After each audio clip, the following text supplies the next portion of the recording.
किसान एकता, किसान एकता। आवाज नहीं आई। किसान एकता, किसान एकता। मेरे कहने का मतलब यह था, आवाज नहीं आई। जिस तरह हम नारे के अंदर जोश था के नारा लगाते हैं, इस तरह जोश लेके हमने ये निर्णय करना है, जब तक 3 काले कानून वापसी नहीं होंगे तब तक हम यहाँ से नहीं उठेंगे। मैं सबसे पहले इन माताओं को, मातृ शक्ति को नमन करना चाहती हूँ, प्रणाम करना चाहती हूँ, धन्यवाद बोलना चाहती हूँ, जो इतनी बढ़ चढ़ के लेडीज यहाँ पर आई हैं, इस टोल प्लाजे पे आई हैं। वो कैथल साइड में एक भी टोल प्लाजे पे एक लेडीज नहीं जाती, सिर्फ राजबाला के सिवाया। और वहां मैं चीख चीख के पागल हो चुकी हूँ। ये तुम सारी उठ के आओ, इतिहास बन चुका है इस चीज का। ये सारा इतिहास हरियाणा में टोल प्लाजा एक नरवाड़ा और खटखड़ आता है, और वहां मैं उस साइड की एक ही लेडीज हूँ जो जींद साइड की हूँ, जिसके अंदर आग है, जिसका मरने की कोई वो नहीं है, काम की कोई चिंता नहीं है। मैं दिल्ली 2 बार जा चुकी हूँ, अकेली जा चुकी हूँ, जिससे मेरे एरिया से एक भी लेडीज मेरा साथ देने के लिए तैयार नहीं हुई। और मैं वो ये नहीं है, वो थाना गांव से कैथल एरिया की लेडीज आना नहीं चाहती, ये भी नहीं है। उनके मन में किसानों के प्रति है, लेकिन वो दबाव में है, शर्म में है। वो सोचती है हमें क्या कहेंगे। अरे इसका फालतू क्या कहेगा मोदी, इसका फालतू क्या कहेगा। आतंकवादी हमको बताया, पता नहीं 1000 ब्लेम हमको लगाए। एक इतना बड़ा ब्लेम लगाया को जिंदगी भर इस बात को हमें कभी भूलना नहीं चाहिए। जब हर किसान के हाथ में तिरंगा झंडा था, हर किसान के हाथ में किसान यूनियन का झंडा था, और फिर उसने तिरंगे के खिलाफ हमारे पास इंजाम लगाया, खालिस्तान बताया, और हर झंडे का अपमान करने वाला किसान बताया। अरे वो किसान उस झंडे का अपमान कैसे कर सकता है जो हाथ में झंडा लेके चलता है? उसको पूछने वाला चाहिए भी किसान झंडे का अपमान कैसे करेगा भी जो झंडा साथ में लेके चल रहा है। और एक जू तक नहीं खड़ाती उसके संसद भवन में। इतने सारे लोग बोलते हैं, इतनी सारी बातें होती है, हजारों धरनों का मिसाल वहां उठाई जाती है, और उस मोदी के, मेरा मोदी कहने को भी मन नहीं करता, ये काले खागड़ नहीं है, अंग्रेज खागड़ नहीं है, ये पीले खागड़ है, ये पीले खागड़ है, ये रांडों की सरकार है। इसमें यही नहीं पता, इन्हें आप मरने का डर नहीं है, इसने आगे पीछे का डर नहीं है। अगर एक माता बहन कहीं लड़ने के लिए जाती है, वो क्या सोचती है, पीछे तो मेरे बेटे ने कौन संभालेगा, मेरी बेटी ने कौन संभालेगा। वो हर जुल्म बर्दाश्त कर लेगी अपने बच्चों के लिए। ये क्या जुल्म बर्दाश्त करेगा, इसका आगे पीछे को रोने वाला नहीं, संभालने वाला। ये एक पेट को लेकर हवाई जहाज में उड़ जाएगा, इसका बिगड़ेगा क्या? और मैं एक मातृ शक्ति से ये बात कहना चाहती हूँ, मैं उस एरिया में घर घर जाके, अपनी कॉलोनी में जाके थक चुकी हूँ। उन भाइयों के पास जाती हूँ जो सबसे ज्यादा मजदूरी करते हैं। वो कहते हैं, कई बार मेरे पास आवाज आती है, मैडम जी थारी तो जमीन है इसलिए लड़ रहे हो। मैं सच्चाई बोलती, आप किसी के पास जाओगे, अपने मजदूरों के पास जाओगे, छत्ती बिरादरी के पास जाओगे, वो क्या बोलते हैं, अगर हम मजदूरी नहीं करेंगे तो हम खाएंगे क्या, आपका तो खेती है। लेकिन सबसे ज्यादा लड़ाई मजदूर की है। किसान खेती करके स्टोर में टंकी गेहूं की भर लेगा, बार बार सब्जी को खेत में लगा लेगा।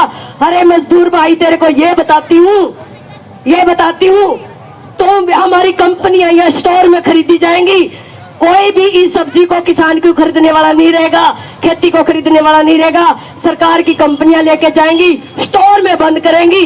स्टोर में क्या करेगी, केमिकल डाल के उसको सुरक्षित रखा जाएगा साल 6 महीने के लिए। पहले तो हम ताजी सब्जी खा रहे हैं, न्यूट्रिशन खा रहे हैं, उस न्यूट्रिशन से हमारे अंदर कोई बीमारी नहीं है। जो ताजा फल खाते हैं, ताजी सब्जी तोड़ के खाते हैं, और फिर उस केमिकल से आएगी, स्टोर से आएगी वो सब्जी। 20 रुपये किलो गेहूं, वो 100 रुपये किलो गेहूं थाली में चून आएगा। क्या मजदूर ले लेगा?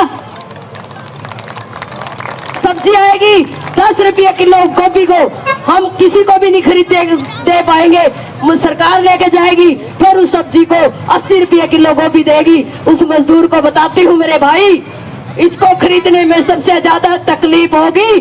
किसान चटनी गला रोटी खान जानता है, कंठे के साथ भी खा लेगा, सबसे ज्यादा सब्जी तेरे को जरूरत पड़ेगी भाई साहब। मैं मेरी माता बहनों को कहती हूँ, आप घर घर अपने पास मजदूर भी आते हैं, खेत में दिहाड़ी वाले भी आते हैं, किसान भाई भी आते हैं, अपने साथ हर बिरादरी के साथ प्यार संबंध है, और ना हमने उस बिरादरी के बिना सरदा और ना उनको अपने बिना सरदा। जिसके भी लिंक है, जिसका भी भाईचारा है, वो अपने शाम को उनके घर जाओ, मजदूरों के घर जाओ, उनको समझाओ भाई साहब ये सबसे ज्यादा दिक्कत आपको होएगी। फिर हमारे पास परमिशन खोज ली जाएगी सरकार ने भी हम मजदूर की सेवा नहीं कर पाएंगे, क्योंकि हमारी कंपनी खरीदेगी, और वो कंपनी सस्ता रेट थोड़ी मजदूर को लेने देगी, वो खुद देगी। सबसे ज्यादा नुकसान मजदूर को है। टिकरी बॉर्डर पे मैं गई, मैं उस इंसान का, उस शख्स का नाम नहीं लेना चाहती, आपके एरिया का था।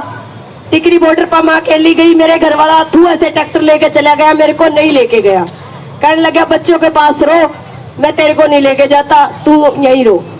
वो चला तो गया, लेकिन रात में वीडियो देखती आंखें में पानी आवे। मैंने सुबह तय कर लिया, मैं मेरी ननद को बुला के बच्चों के पास छोड़ के मैं जाऊंगी। मैं घर वाले को बिना बताए 21 तारीख को चली गई अकेली। वहां पर जाके मैंने एक सरदारों का जत्था मिला, उन्होंने मेरे को रास्ता रात काटने का एक ट्रैली में जगह दी। सुबह बोले बहन जी आप अकेली आई हो, आपको हमें नहीं रख सकते, आप और ठिकाना टोलो। मैं एक जुआना गांव का जत्थे के पास गई। अगर कोई भाई साहब उस जत्थे में होगा तो समझ भी जाएगा, उसको पता भी है।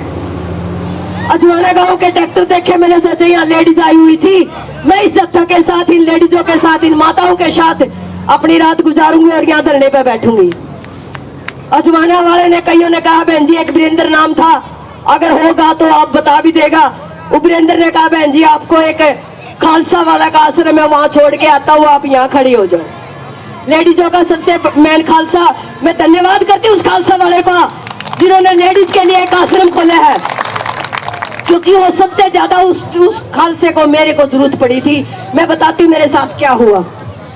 अब मैं ये क्यों बता रही पता, कोई भी लेडीज अकेली जाने का एहसास कर सकती है, उसकी सेवा करो, उसको उठने बैठने को दो, उसका मान सम्मान करो, ताकि लेडीज जाने से ना खतराए। राजवाला तो फिर भी नहीं खतराएगी, फिर भी जाएगी, लेकिन और कोई लेडीज ऐसा संघर्ष नहीं लड़ सकेगी, क्योंकि उसको बेचारी को नॉलेज शायद नहीं भी हो, वो कहाँ टोंदी फिरेगी जैसे मैनेट हुए। अजवाने वाले कई लोग इकट्ठे हो गए, वो बोले गुड़िया कहाँ से है, मैंने कहा धुएं से हूँ, रहती कैथल हूँ अंकल। उनने मेरा आधार कार्ड चेक किया, मैंने आराम प्यार से दिखाया। फिर उसने एक लड़के ने आके बोला मेरे से, अजवाने का था, उसने कहा तू अकेली के लिए नहीं आऊँ, तेरा काम क्या था। मैंने इतना गुस्सा आया भाई साहब, मैंने कहा चुप रह जिए, क्या मैं किसान की बेटी नहीं हूं? अरे तेरे जैसे आंदोलन पास करेंगे क्या जो लेडीज को बोलते हैं अकेले नहीं हो रहा। अजवाना ने उसको दबकाया, उसको पूरी तरह मेरे से दूर किया।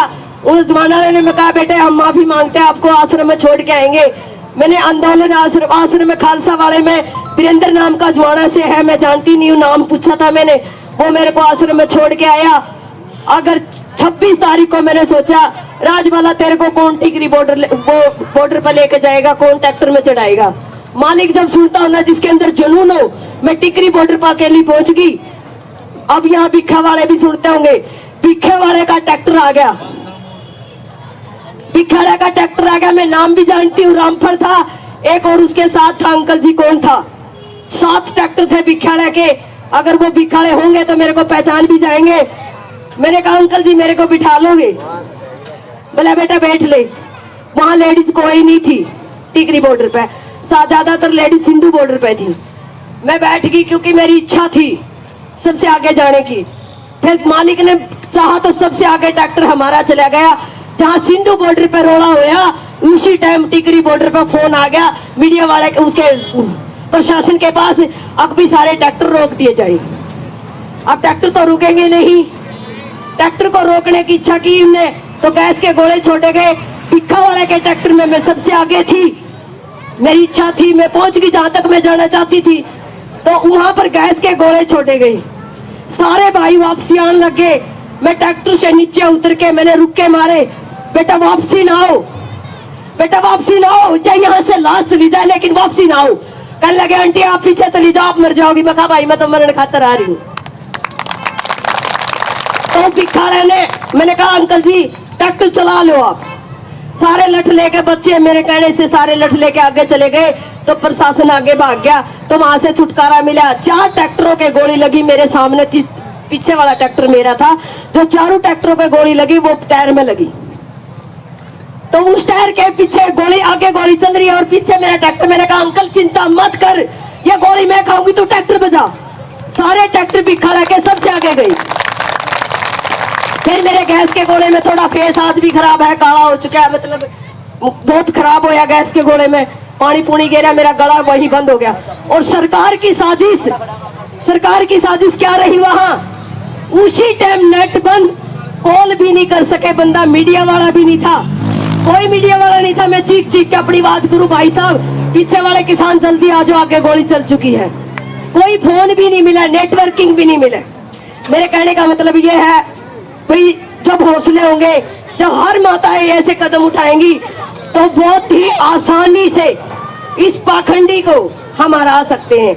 और इस पाखंडी को इतना हराना, इतना जिद्दी, 100 बेशरम मरे थे जब ये एक पैदा होया था, 100 बेशरमों के बाद। और खट्टर का तो नाम ही खत्म है, खट्टर तो कुछ भी नहीं, खट्टर ने तो वैसे भी हरियाणा में नहीं पैर धरने देंगे मेरे प्यारे मित्र होंगे तो।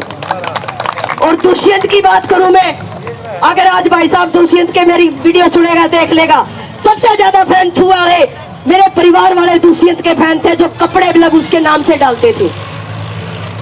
और उसने क्या करे, हमको बेच दिया। अरे मोदी ने तो इंडिया बेच दिया, उसने अपने इंसानों को भी बेच दिया। मोदी ने तो वस्तु बेच दी और दुष्यंत ने इंसान को बेच दिया।